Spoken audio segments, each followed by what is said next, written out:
Around 501 BC, the Dionysia was again extended with a dramatic innovation, the satyr play. In Greek mythology, satyrs are half beast, half human companions of Dionysus, often depicted with horse tails and ears. They make up the chorus in a satyr play. So, in the 5th century BC, the playwright not only had to produce a trilogy of tragedies, but also a satire play that served as a short afterpiece for the tragedies, providing a kind of comic relief for the serious plays that had gone before. Satire plays were often a burlesque version of a mythological subject, ridiculing gods or heroes, situated in a rural area, with boisterous scenes, a lot of drinking, vigorous dancing, and indecent colloquial language. Only one complete satire play is extant, Cyclops by Euripides, based on an episode of the Odyssey. On this famous face, the actors and chorus of a satire play with their masks are shown. The chorus members wear a scanty savage dress of goatskins with a phallus for comic effect.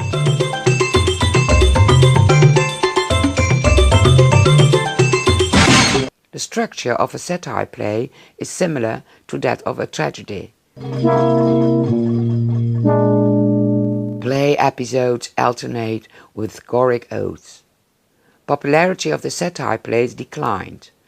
Public preference comedy, probably because of its connection with the contemporary events. In the 4th century BC, only one satire play was produced each year for the Dionysia.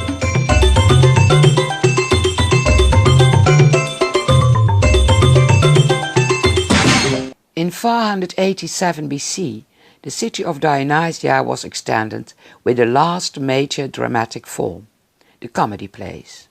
5 comic writers presented a single play, probably on each of 5 days of the Dionysia. The general structure of old comedy was similar to that of tragedy. Play episodes and chorus alternated rhythmically. However, the chorus of old comedy was often composed of non-human creatures, such as wasps, frogs, or even clouds.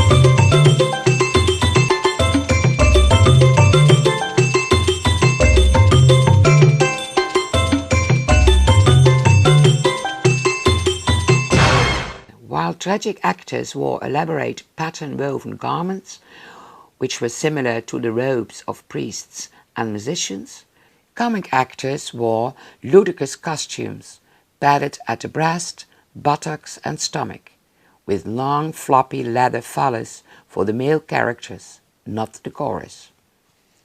The masks of old comedy were distorted caricatures, sometimes of real people.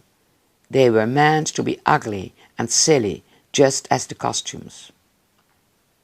It is suggested that on these famous Vliax faces from southern Italy, scenes of the old comedy are depicted.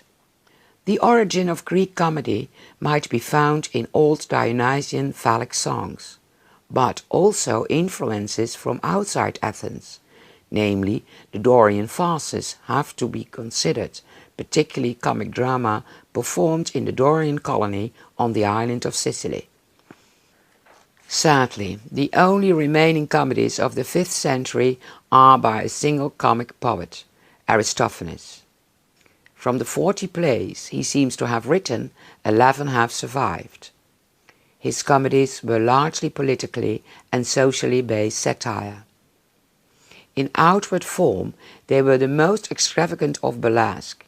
In essence, they were the most violent of abuse and personal vilification. He mocked the politicians and other celebrities of Athens. The circumstances of the Dionysia allowed him to get away with criticisms he would not normally be allowed to voice. In a distinctive section of the play, the Parabasis, with a choral ode, The playwright even takes the opportunity at a break in the stage action to discourse at liberty on whatever subject he wishes, not necessarily having to do with the play as such. At the height of the Peloponnesian War between Athens and Sparta, in 411 BC, Aristophanes produced an anti-war comedy, Lysistrata, in which the women of the two states take an oath to deny man sex until they stop fighting. Now follows a short fragment of this scene. Remember that in Aristophanes' days, the female characters were played by men wearing female masks. Put your hands on the bowl. Repeat for all the rest the solemn terms I will recite. Then you must all swear and pledge to them yourselves. I will not satisfy lover or husband. I will not satisfy lover or husband. Albeit he come to me erect. Albeit he come to me erect. Oh, Lysistrata, I cannot bear it.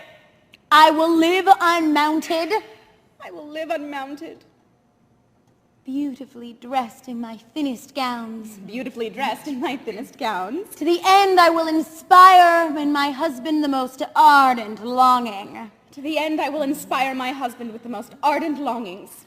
Never will I give myself voluntarily. Never will I give myself voluntarily. If he has me by force. And if he has me by force. I will be as cold as ice and never stir a limb.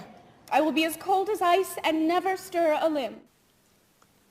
Tragedy was at its height in Greek society when that society was at its height, while comedy, an outlet for the frustrations of society, as well as a diversion for the masses, was most popular during the decline of Greek government. In 404 BC, the Athenians lost the Peloponnesian War against Sparta, and in 336 the Macedonian king Alexander the Great came to power in Athens. Understandably, in comedy, political issues were ignored, and more familial and societal relationships were favored. This later period is called the period of New Comedy. For the first time, love became a principal element in drama, but it was seldom an honest love. The role of the chorus was often diminished, but the dialogue was still cast in verse. In New Comedy, costume was based on the dress of ordinary life. Comic masks were more realistic than in Old Comedy. But in particular, the mask for slaves and certain old men were still caricatured. There is only one all but complete play of a New Comedy playwright extant, which is recently discovered, entitled Disculus or the Grouch, written in 316 by Menander. This comedy treats a standard theme in comedy, the disapproval by a parent of a child's choice in marriage with a happy ending. Menander's characters spoke in the contemporary dialect and concerned themselves not with the great myths of the past, but rather with the everyday affairs of the people of Athens. Disculus was not presented at the Dionysia, but at a smaller drama festival, the Lenaea. After the 3rd century BC, comedy began to decline, just as tragedy had a century earlier, and the City of Dionysia dramatic contest ceased in the 1st century AD.